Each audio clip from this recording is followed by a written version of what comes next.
बिस्मिल्लाहिर्रहमानिर्रहीम। अस्सलाम वालेकुम स्टूडेंट्स। स्टूडेंट से बात करेंगे FIN 622 के लेसन नंबर 31 की क्रेडिट पॉलिसी। अब क्रेडिट पॉलिसी बेसिकली अगर हम इसकी डेफिनेशन की तरफ जाएं तो यहाँ पे हम इसकी डेफिनेशन भी देखते हैं। ठीक है। यहाँ पे तो कई नाम कई चीज़ें गिवन है, लेकिन क्रेडिट पॉलिसी जो टर्म आई है उसकी डेफिनेशन सर्च करते हैं जी।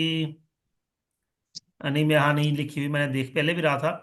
इसकी प्रॉपर डेफिनेशन हमें नहीं गिवन है, तो हम इसको गूगल पे जाके थोड़ा सा गूगल का रिक्वेस्ट करते हैं। Define credit policy. तो हमें कुछ गूगल भी हेल्प कर देगा। ये देखिए, credit policy contains the guidelines of granting credit to customers. The policy plays a crucial role in managing credit risk and ensuring a business receives payment on time. ये जितने भी फाइनेंशियल इंस्टीट्यूशंस हैं, like banks जो हैं, वो एक proper credit policy के साथ चलते हैं। ठीक है। अब होता बेसिकली क्या है कि जो ये होते हैं, जो स्टेट बैंक है वो बकायदा फिजिकल पॉलिसी जो है वो अनाउंस करता है, और फिर उसी लिहाज से क्रेडिट क्रिएशन का, क्रेडिट कंट्रोल का पूरा मैकेनिज्म बना के बैंक्स को इन्फॉर्म करता है। ठीक है। और बैंक उसी लिहाज से अपनी क्रेडिट पॉलिसी जो है वो जनरेट करते हैं। अब यहां पढ़ते हैं, हमारे पास टर्म आई कैश डिस्काउंट की। कैश डिस्काउंट क्या होता है? ये भी तो क्रेडिट का हिस्सा ही है ना। को यानी कि जब उधार हमने देना है डेटर्स को, तो हम उनको एक टर्म कहते हैं जी। यहाँ पे थोड़ा सा बताता चलो, डिस्काउंट दो तरह के होते हैं। एक तो हो गया trade discount. Trade discount record नहीं होता। आपको जो इनवॉइस मिलेगी उस पर तो डिस्काउंट लिख के मिलेगा, लेकिन जो एंट्री पास होगी उसमें डिस्काउंट नहीं लिखा जाएगा। ठीक है। ट्रेड डिस्काउंट रिकॉर्ड नहीं होता। हमें जो अक्सर डिस्काउंट्स मिलते हैं, जो अक्सर सेल्स लगती हैं, ये सारे ट्रेड डिस्काउंट्स की टाइप्स हैं। हाँ, जो कैश डिस्काउंट होता है, ये बेसिकली ऑफर किया जाता है seller to buyer in order to improve इस operating cycle, and this involve some cost. क्या होता है कि जब जो डेटर्स होते हैं उन्हें कहा जाता है कि आप जब पेमेंट टाइम से पहले दे देंगे तो हम आपको कुछ डिस्काउंट दे देंगे। ये देखें, अक्सर बिल्स पर ये लिख कर भेजा जाता है कि जी क्रेडिट आपका 30 डेज का है। सर जी।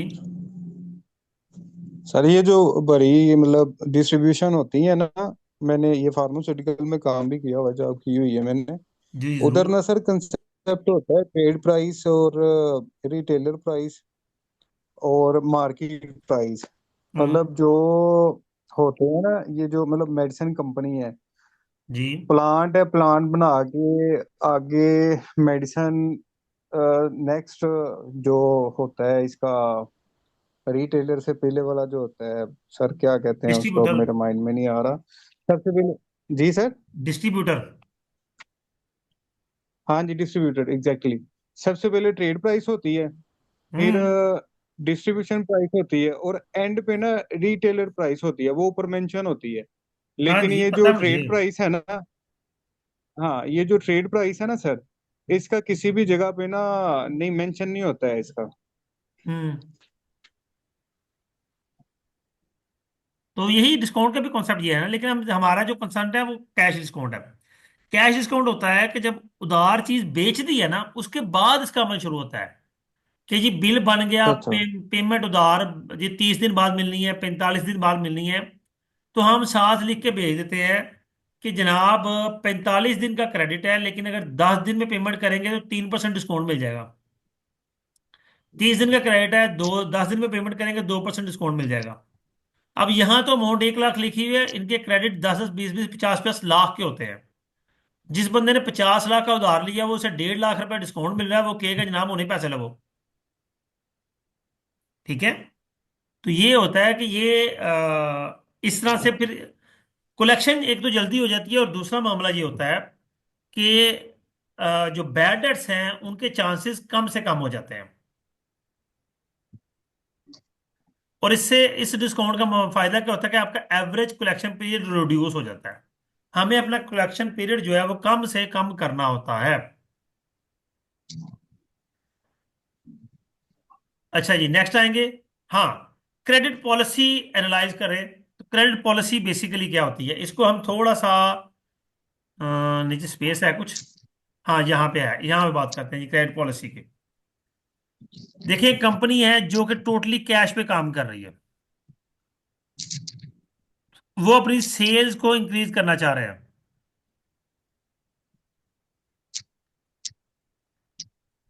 अब सेल्स को इंक्रीज करने के लिए वो अपनी क्रेडिट पॉलिसी लॉन्च करते हैं।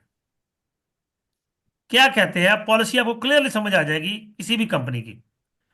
उन्होंने कहा जी, हम अगर हम 15 दिन का क्रेडिट देते हैं तो हमारी सेल्स 5% इंक्रीज कर जाएंगी। अगर यही क्रेडिट हम 30 डेज का दें तो हमारी सेल्स 5% और इंक्रीज कर जाएंगी। अगर हम क्रेडिट 45 डेज का कर दें तो हमारी सेल्स 8% और इंक्रीज कर जाएंगी। 5, 10 और 8, 18% इंक्रीज हो गई हैं। अगर हमारा यही क्रेडिट जो है 60 डेज पे चला जाए तो देखें, ये तीन तो बीच में आ गए ना, तो 15 दिन के कुछ और लोग भी बीच में शामिल हो जाएंगे, तो हमारी सेल्स 10% और इंक्रीज हो जाएंगी। अब ये देखें, जितनी सेल्स इंक्रीज हो रही हैं, इसी इंक्रीमेंट के साथ हमारे बैड डेट्स में भी इजाफा होता है। क्यों? क्योंकि हम जब उधार दे रहे हैं, ये क्रेडिट पॉलिसी का मतलब ही यही है कि हम उधार दे रहे हैं। जितने जितने हम उधार बढ़ाते जाएंगे, हमारे बैड डेट्स में भी इजाफा होता चला जाएगा। तो क्रेडिट पॉलिसी का मतलब ये होता है कि हमें अपॉर्चुनिटी कॉस्ट देखनी है कि ये ना हो, अब देखिए 90 डेज में मेरी सेल्स 20% और इंक्रीज हो जाती हैं, लेकिन इस 20% में मेरा 10% प्रॉफिट है, और पता चलता है मेरे 12% बैड डेट्स हो गए। तो मैं फायदे में रहा कि नुकसान में रहा? क्यों जी? उस 20% इंक्रीमेंट में मेरा 10% प्रॉफिट आया और मेरे बैड डेट्स 12% हो गए हैं। तो मुझे फायदा हुआ कि नुकसान हुआ? नुकसान ही हुआ। नुकसान हो गया। तो उसका मतलब है कि मुझे ये क्रेडिट पॉलिसी तो हरगिज लॉन्च नहीं करनी। यहां पता चलता है मेरे सिर्फ 4% बैड डेट्स हैं, यहाँ 3% है, यहाँ 2% है, यहाँ 1% बैड डेट्स हैं।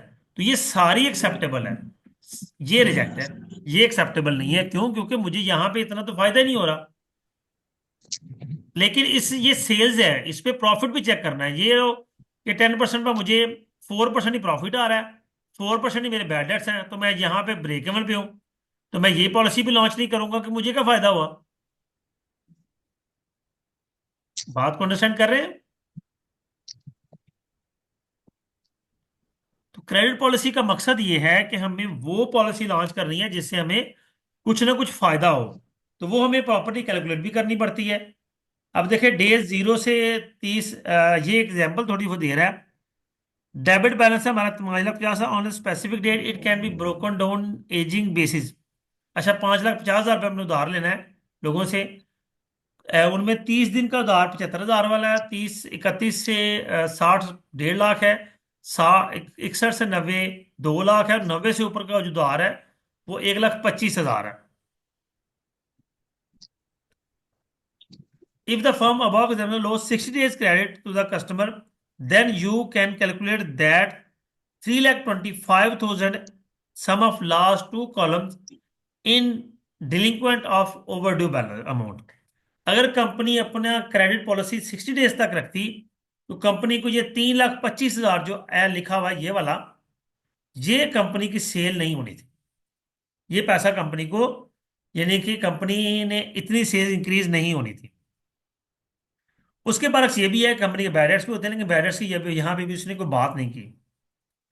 क्रेडिट पॉलिसी हमारी चल रही है, लेसन नंबर 32 पे बात करते हैं। Effect of discounts. डिस्काउंट क्या इफेक्ट होता है? As we have become aware the fact that significant funds are invested in the debtors and therefore it becomes very critical issue in working capital management. हम चूंकि debtors में capital funds invest करते हैं, ultimately हमारी working capital management जो है वो effect होती है। Several factors must be addressed when a policy of credit control is under discussion। काम की बात करो आते हैं। देखिए, मेरा रिटर्न ऑन इन्वेस्टमेंट है 10%। 2 लाख के सेल्स पर 20% है, 20,000 है। Less cost of discount, 2% discount हो गया, तो वो निकाल दें, कितना निकल गया? 2% तो 4,000 बनना चाहिए था। Assuming on sales 500,000, net benefit 10,000। अच्छा हाँ सॉरी, मेरा 2 लाख का प्रॉफिट आया है, उसका रिटर्न ऑन इन्वेस्टमेंट 10%। नहीं, ये 2 लाख की तो सेल्स है मेरी, तो ये बात क्या कर रहा है वो? कॉस्ट ऑफ डिस्काउंट इस 2 लाख होना चाहिए था, 4,000 माइनस होना चाहिए था। चले खैर, यहाँ पे 4,000 माइनस होगा और हमारा 16,000 का प्रॉफिट आएगा। आगे बात करते हैं factoring disadvantages management of creditors. ये मर्जर एक्विजिशन नया टॉपिक शुरू हो रहा है, लेकिन मैं एग्जांपल ढूंढ रहा था, उसने यहाँ पे एग्जांपल कोई भी नहीं हमें दी।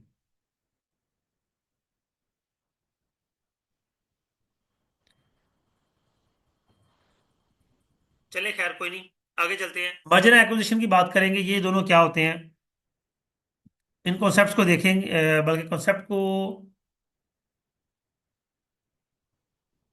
जी नेक्स्ट क्लास में मर्जर एक्विजिशन समझाऊंगा, यहाँ पे समझाने का फायदा नहीं है। ठीक है, नेक्स्ट लेसन में इंशाल्लाह बात करेंगे मर्जर्स की और एक्विजिशन की कि ये क्या होते हैं। ये डिफरेंट टॉपिक है, तो फिर डिफरेंट लेसन के अंदर ही अंडरस्टैंड करेंगे।